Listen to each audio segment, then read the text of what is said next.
Sir James Goldsmith is a billionaire who plans to spend £20 million on influencing the next election. He will campaign on a single issue, Europe. In a tight race, many Tories fear his impact. I'm certain he could lose the election for the Conservatives. It could be Sir James comes in with his 20 million, comes in with this one issue, in fact, causes a Labour government to be elected.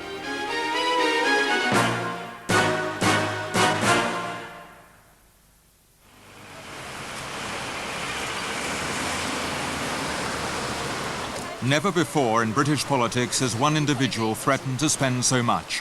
Sir James and his family don't just have money, they have cameras in waiting. His daughter Jemima and her husband inhabit the world of paparazzi attention.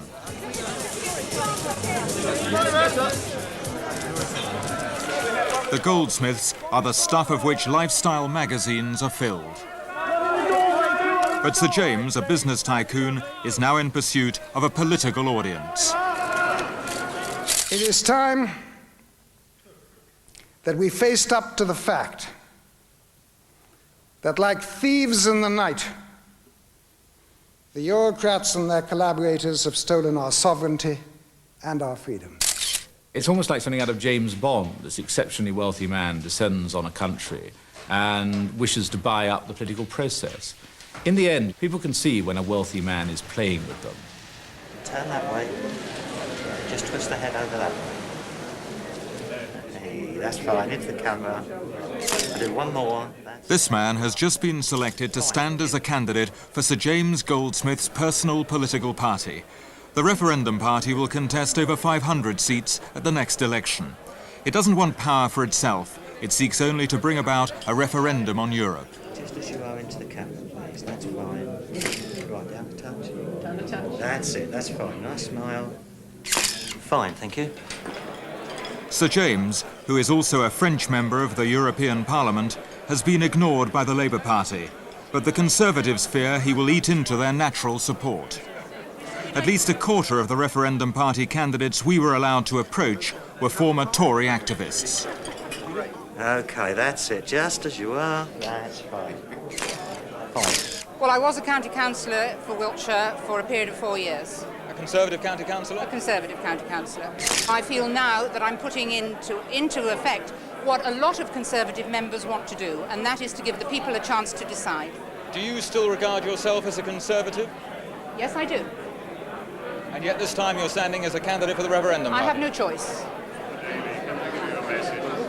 When Sir James Goldsmith announced he was forming a new party, many considered him a rich man in search of a hobby. And the seriousness of his party remains hard to judge. But what his arrival has done is to hold up a mirror to the condition of the Tory party. For Sir James's roots lie in Tory politics, and this is a story of divided loyalties, of how Conservatives have sympathised, negotiated with, and attempted deals with the billionaire candidate. Sir James runs his campaign from a rented house in Belgravia. From here, he plans an electoral strategy that relies on tipping the balance against the Tories in marginal seats by offering voters a voice on Europe. It's a strategy that has found favour with some Tories.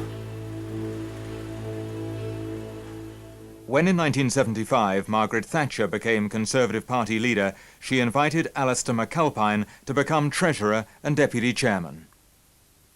If the Referendum party were standing, I think I would have to break the habit of a lifetime and probably vote for them.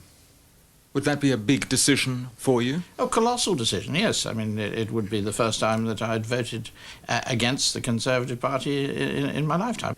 If some senior and respected members of the Tory party were tempted to give some measure of support to Sir James, either directly or indirectly, what would you say to them? They were traitors. I believe that the election of the Tory party in government, if you're a member of the team, if you're part of the centre, and by that I mean being a member of Parliament, and you covertly give sustenance to someone who could see others of your colleagues lose their jobs, you're a traitor, full stop. People talk in terms of traitors, and they blame people for changing their minds. I mean, God's sake, it's a mobile thing, politics. You have to, you try to convert people to a different point of view. I don't need any converting to the point of view of the Referendum Party. I need converting back to the Conservative Party because, as I said before, they don't seem to be very conservative to me. In the 70s, Sir James had been an enthusiastic supporter of Britain's entry into the common market. He now says he was misled over what the implications would be for Britain's sovereignty. At the time, he was closely involved with the Conservatives. The party was in debt. Sir James said it was pointless sending out begging letters, and instead approached the leaders of British industry, insisting it was their duty to support a Conservative government. He raised nearly £3 million and helped solve the Tories' debt crisis.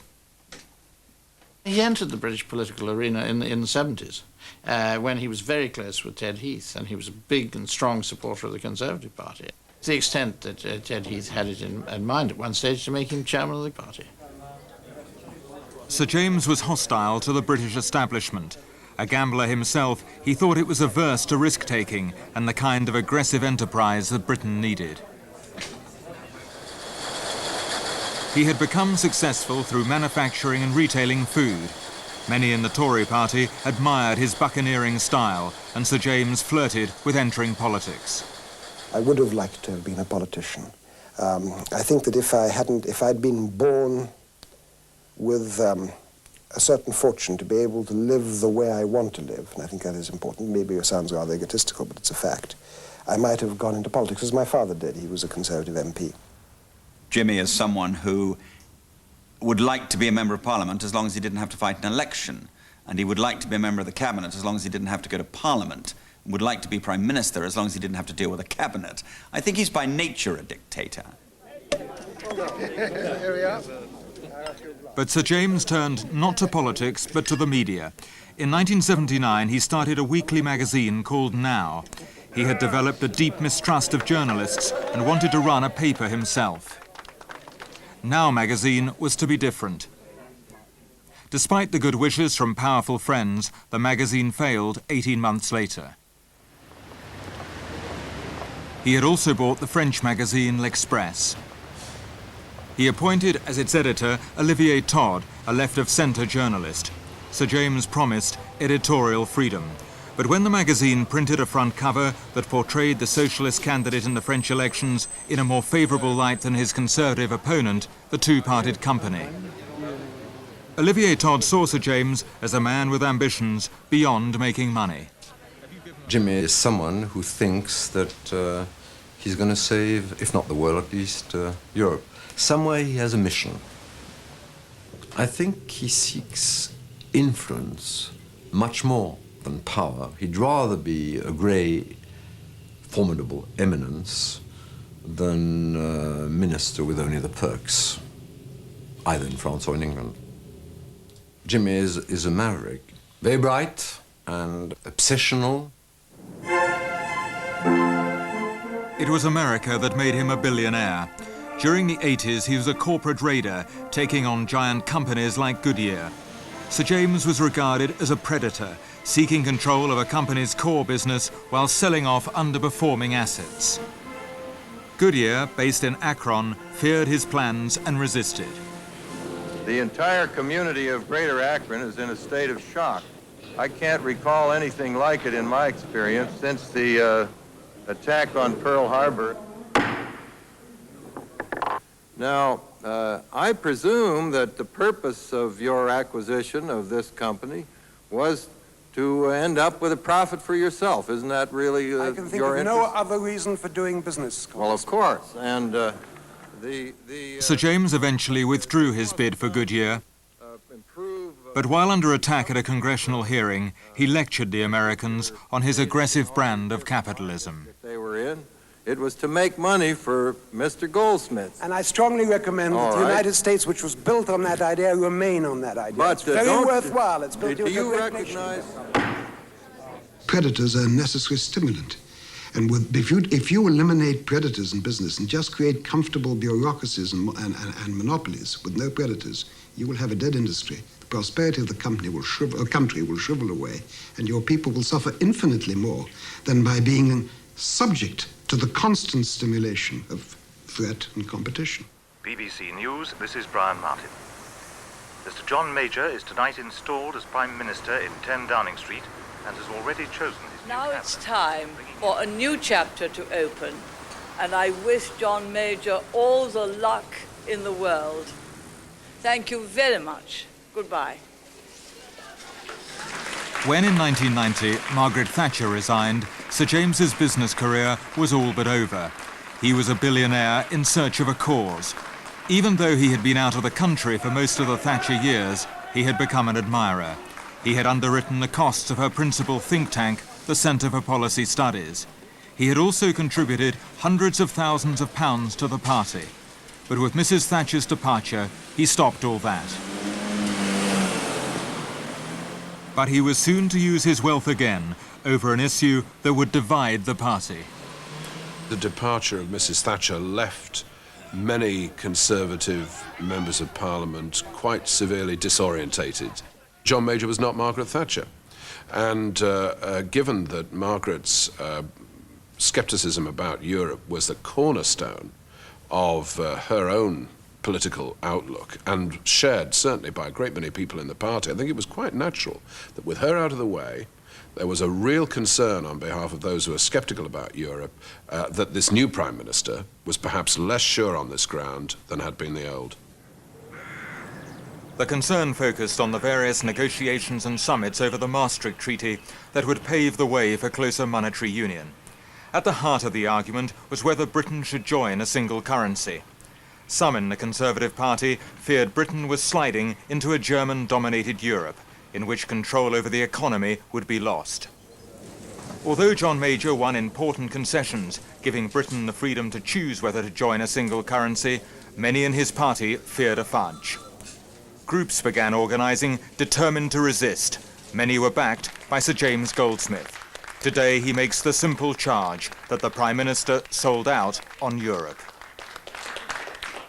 The Prime Minister does his best to reconcile the irreconcilable. In his cabinet he attempts to appease first one wing and then the other.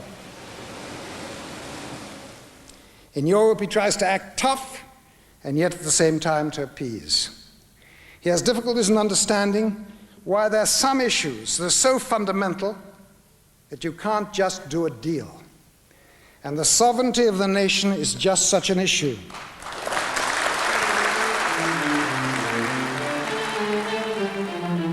Sir James was to play a major role in financing those leading the campaign against economic and political union. He gave £500,000 to Lord Rees-Mogg to mount a legal challenge to the Maastricht Bill.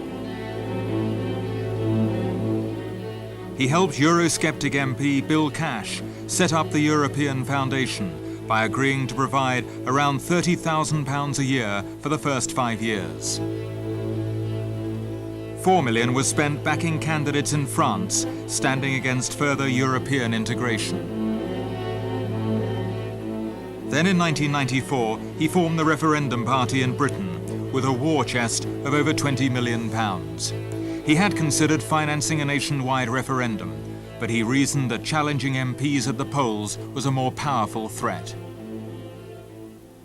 Among those he consulted about finding candidates for the new party was Christopher Monckton.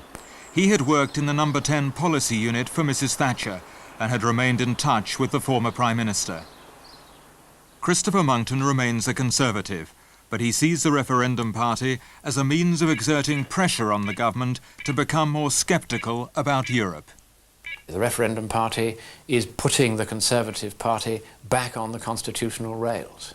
If you want a recalcitrant and unlistening government to respond and to change its declared policy and to give us, the people of Britain, the say which is our due on whether we say bye-bye to our democracy or not, then he is going to have to hold a rather big gun to John Major's head. And the only way to do that is to create a situation which poses a real, serious genuine, deeply damaging threat to the Conservatives' electoral chances at the next general election. Is this what Jimmy Goldsmith is doing? Holding a gun? He is holding a gun to John Major's head. He doesn't like doing it. He regards himself still as very much a Conservative, and he is hoping that the Conservatives will accept correction from outside because they appear to be irreformable from within. This could, to some people in the Conservative Party, look rather like a conspiracy that ends up changing the views of Cabinet. That is exactly what it is. It's a conspiracy, except that it has none of the sinister elements of conspiracy. It is being done openly. There's nothing secret about it. Last November, Lady Thatcher celebrated her 70th birthday with a party at Claridge's. Among the guests was John Major. At the party, he saw the chance to impress on one guest that he wasn't a federalist, that he didn't want more power to go to Brussels. During the party here at Claridge's, John Major approached Sir James Goldsmith and the question of Europe was raised. The Prime Minister is said to have explained his position along the lines, "Trust me, I'm not a federalist." Whatever the intention of the conversation, it served only to stiffen Sir James's resolve to set up his party. Like many Eurosceptics, he wanted certainty on Europe, not assurances. Last December, Sir James began holding training sessions for his staff and prospective candidates in country house hotels.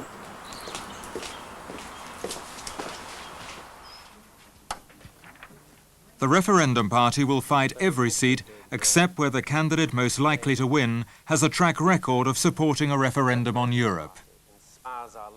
The party says it is not anti-Europe, but so far it hasn't revealed the question that it wants put to the British people. It seeks support across the political spectrum, and some former Labour voters are involved. But almost all its candidates oppose further European integration and want the terms of Britain's membership of the European Union renegotiated. This is a party of Eurosceptics. One of the seats it will contest is Folkestone and Hythe in Kent, the constituency of Michael Howard, the Home Secretary. The man selected to fight the seat is John Aspinall. He is a zoo owner and one of the party's best-known figures. He used to be one of Sir James's gambling partners and is now one of his oldest friends. He describes himself as a political virgin, but what motivated him at the age of 70 to enter politics was a fear of a Europe dominated by Germany. In 1939, we had a chance to go into Europe by succumbing to Hitler. And Churchill didn't put it to the people because he knew what the people thought and he acted for them because it was a clear thing. I think most people, to this very day, though his decision to oppose Germany after the conquest of France cost 379,000 English lives, it's never been disputed that those lives were a bargain. Now, today, I think before we disappear into a German-dominated Europe, let the English people speak. They might say, yes, the Germans are our distant cousins, let's join them, and the French and everything, and all be one together. But let them make the move and speak. That's all he's really saying. I mean, it's the essence of democracy, if you like, that they should be given that choice. Also among the party's earliest recruits was a close colleague of Mrs. Thatcher from her days as Prime Minister. Sir Alan Walters had been her economic advisor. I believe strongly that this issue of a referendum supersedes, rides over party politics here, and indeed party government. And I want this referendum. I sacrifice all this for a referendum. By standing for the Referendum Party, you may end up contributing to the defeat of the Tory party.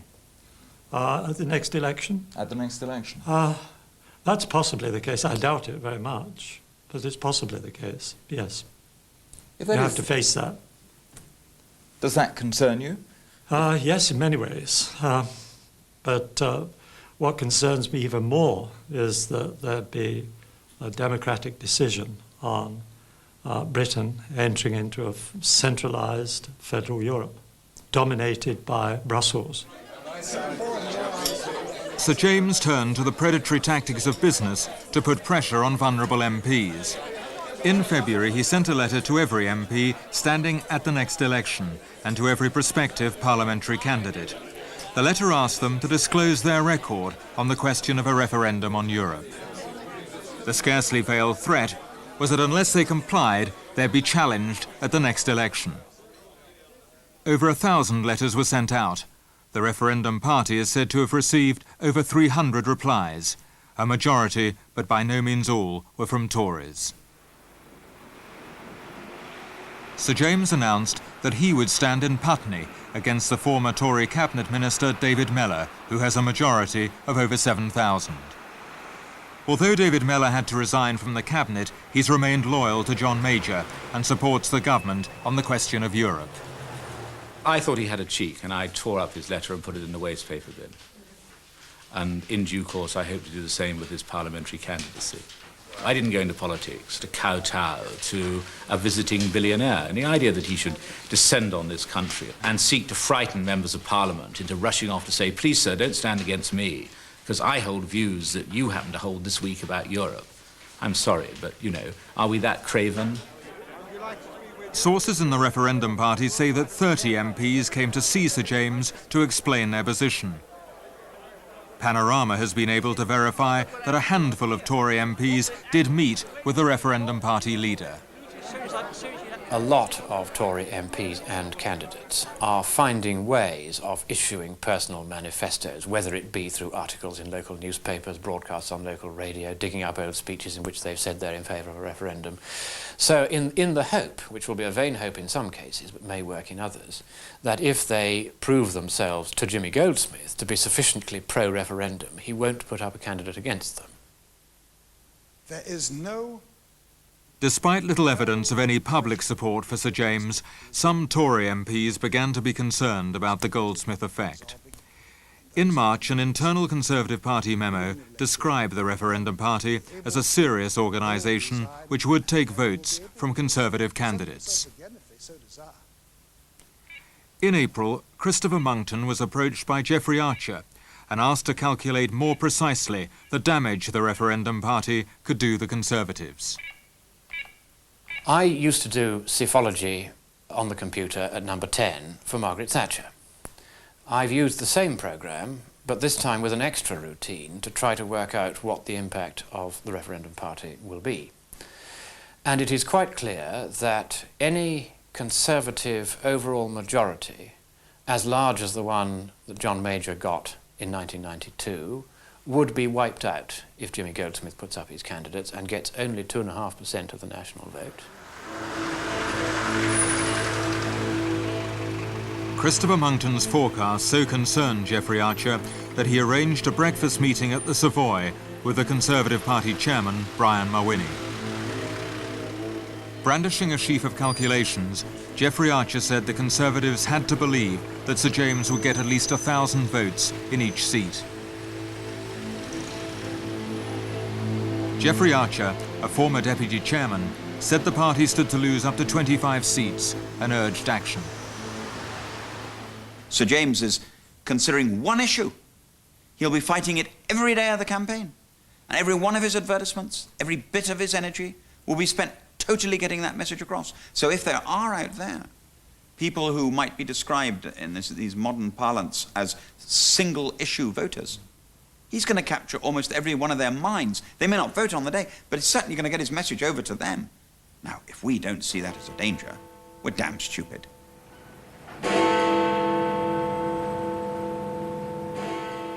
Cabinet ministers are holding a press conference at the moment to announce plans for a referendum on a European single currency. An agreement seems to... In April, the government came up with a formula intended to end their divisions over Europe.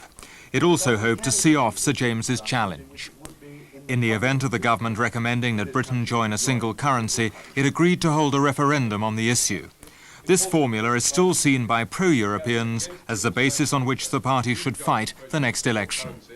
If a Conservative government ever decided to join a single currency, it would need to go to the people in a referendum. They would take the decision, help Parliament to take the decision at the time when it was necessary. It seems to me a very sound democratic position. You say that you yourself personally are not an advocate for a single currency, but do you see any circumstances when Britain might join a single currency? Oh, indeed, I do see circumstances. If it became clear that the prosperity we're managing to achieve now was going to be undermined if we stayed out. I can see circumstances in which that might be so. I'm not certain. I do know there are a lot of economic questions about a single currency which haven't been answered to my satisfaction. That's why I'm an agnostic. But I can see circumstances in which we might need to join. Including in the first wave of countries that joins? Even then. From his suite at the Dorchester Hotel, Sir James immediately denounced the government's referendum as not enough. He insisted the British people be asked a wider question on whether they wanted to renegotiate the whole basis of Britain's membership of the European Union. Just 2 weeks after the government's announcement aimed at uniting the Tory party, John Redwood came to see Sir James. Last year, he had challenged John Major for the Conservative leadership. He knew he would earn the gratitude of the party if he could reach a deal with a billionaire candidate, and was only too happy for the cameras to go with him. I went to see if there was any basis for an agreement with Sir James Goldsmith that I thought I could recommend to the Conservative Party, and which the Conservative Party might be able to accept. So you were trying to broker a deal on behalf of the party? I was trying to broker a deal, and I found that there was, I felt, a type of referendum which would not be too unpalatable, which might be worth offering. Do you know about... How do you do? John Redwood reported back to the highest levels of the Conservative Party that he felt there was the basis for reaching an agreement with Sir James. But it would have involved the party going back on the formula it so painstakingly put together only 2 weeks before. It was for me, given what I decided to do, to see how easy it would be for the Conservative Party to make a deal, and then to report that back to the leader and chairman of the Conservative Party. I've done that. They've made their decision. They very clearly don't want a wider referendum, and so there is no chance for deal all the time they take that view. What was clear from this encounter, and it would be reinforced at a dinner at this services club, was that John Redwood and others in the Conservative Party weren't satisfied with the government's formula on Europe, and in fact wanted the very kind of referendum Sir James was proposing. There were other signals that Sir James Goldsmith was fighting for what a considerable number of Tories wanted. On April the 30th, Lady Thatcher came here for a £1,000 a head fundraising event for the Tory party. During questions after dinner, she was asked what she thought of Jimmy Goldsmith. She described him as a very sensible man, and on Europe, right in the direction we want to go. A few weeks later, a bill was introduced in the Commons proposing the very kind of referendum Sir James wanted. 10-minute rule motion, Mr. William Cash. Madam Speaker, my bill is not about whether the UK should be in or out.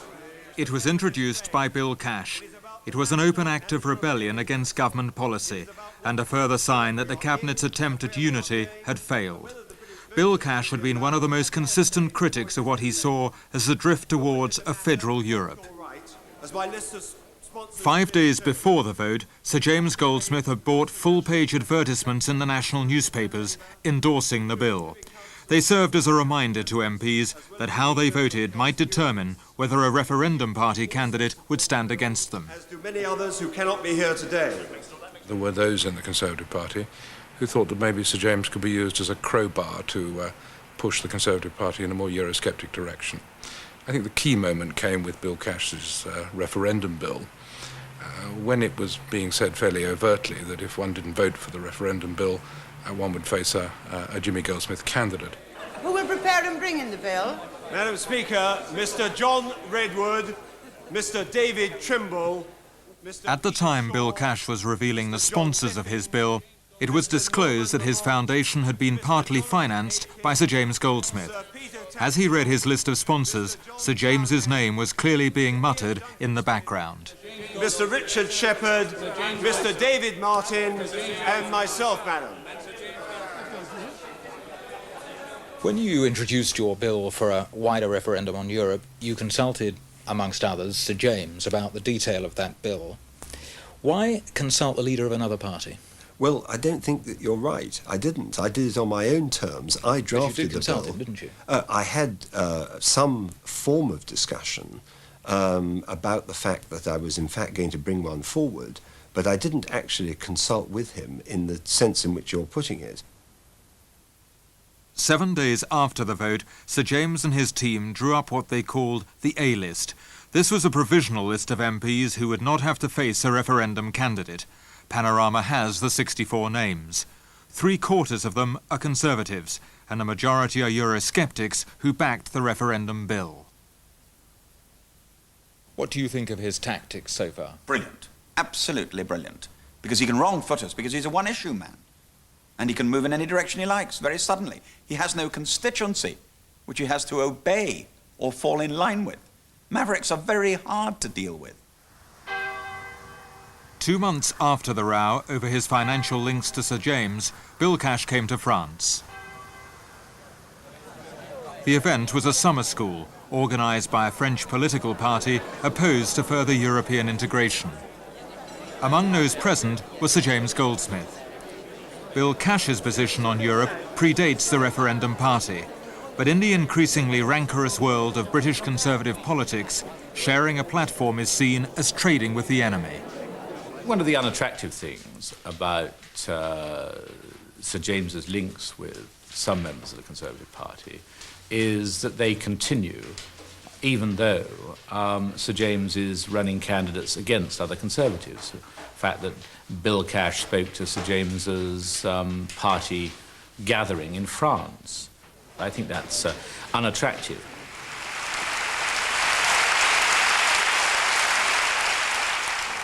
Mesdames et messieurs, je crois fermement qu'il faut préserver notre souveraineté nationale.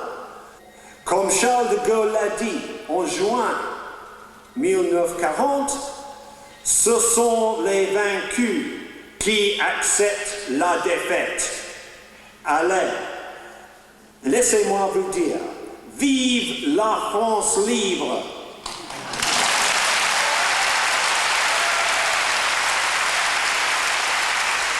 Vive le Royaume-Uni libre, vive une Europe libre!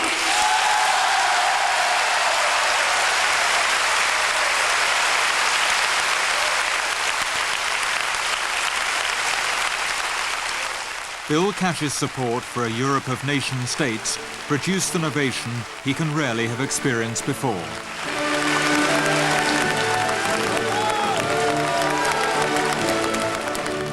The difficulty the Conservatives have in opposing Sir James is that so many of their supporters sympathise with his idea of a referendum. What's your view of Sir James Goldsmith?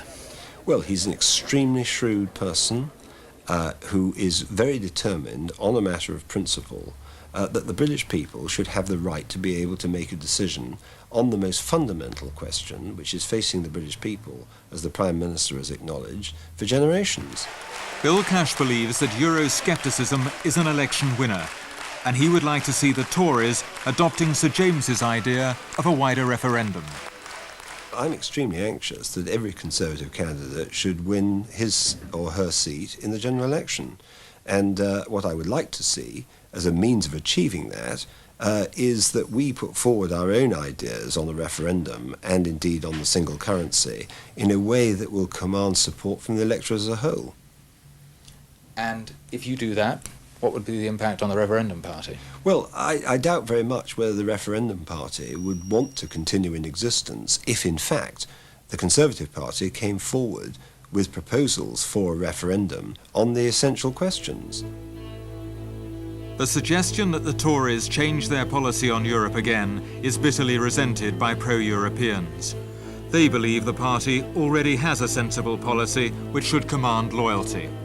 It involves waiting to see whether joining a single currency is in Britain's interest. I don't think any party is of one mind on the question of Europe, but the Conservative Party has been ill-disciplined in the manner in which it has addressed the European question. The Conservative Party has allowed its differences to spew out publicly in an unpleasant and rancorous way to a thoroughly unprofessional degree. So there's no doubt about it that Sir James may be trying to exploit the tensions within the Conservative Party on this. What Sir James does is to give lifelong Tories like Alistair McAlpine a place to defect to, whilst the battle for the soul of the Conservative Party remains unresolved. The Referendum Party have asked me to chair the conference, and I'll happily do that. I'm interested in this conference because it aims to give people a referendum on Europe, to give them choice. Do you think the Tory party can any longer count on loyalty, particularly over this issue of Europe? I think that unless there's a referendum and the issue is resolved, the party can forget loyalty. Because this issue will always rise above any party loyalty. Of course it was going to rise above party loyalty. It's a much, much more important issue than party. Conservatives will say of your defection, well, he was a maverick. It doesn't signify anything. Well, they're entitled to say that, but I think the situation they're in, they need every vote they can get. Do you think there are other people then in the Conservative Party who might do as you're doing, transfer their loyalty to another party? Well, we'll see at this conference, there's certainly going to be 3,000 or 4,000 people there, many of whom are going to be Conservatives. The Conservative Party, which Sir James Goldsmith actively supported in the past, could always count on loyalty to see it through the bad times. It's what made it such a formidable electoral machine. That is no longer the case, as the entree of a new party into British politics has revealed. Even among those who aspire to lead the Conservative Party today, loyalty is no longer instinctive, and even support is conditional. If someone comes to see you at the next election and says, like yourself, I passionately want to have a wider debate and a referendum on whether Britain should be governed from Brussels or governed from Westminster, along the lines of who governs Britain, who do I vote for? Do I vote for the Referendum Party, which is proposing that, or do I vote for the Conservative Party, which isn't? Well, I think you have to ask me that nearer the time, when we see what the manifestos are of the major parties and what the views of the different candidates are. But you allow for the possibility that, asked that question, you might not immediately answer, vote for the Conservative Party. No, of course I will answer, vote for the Conservative Party. But it will be easier to explain why when we've seen the manifestos and the dispositions of the candidates on the ground. But doesn't your uncertainty about what the Conservatives are going to say at the election, doesn't that breathe life into what Sir James Goldsmith is doing at the moment and what he's saying? I think it shows that there are still some more details to be worked out for the Conservative manifesto, but we all know that it isn't yet time to put the finishing touches to the manifesto. I look forward to seeing a good manifesto based on the government's policy of a Europe of nations. And I think if the government develops that in the right way, it's a manifesto we can all be proud of and one we'll be campaigning on. Whether Sir James's money can deliver seats at the election is unclear. But what his candidacy has shown is how a visiting billionaire can unsettle a nervous and divided Conservative Party.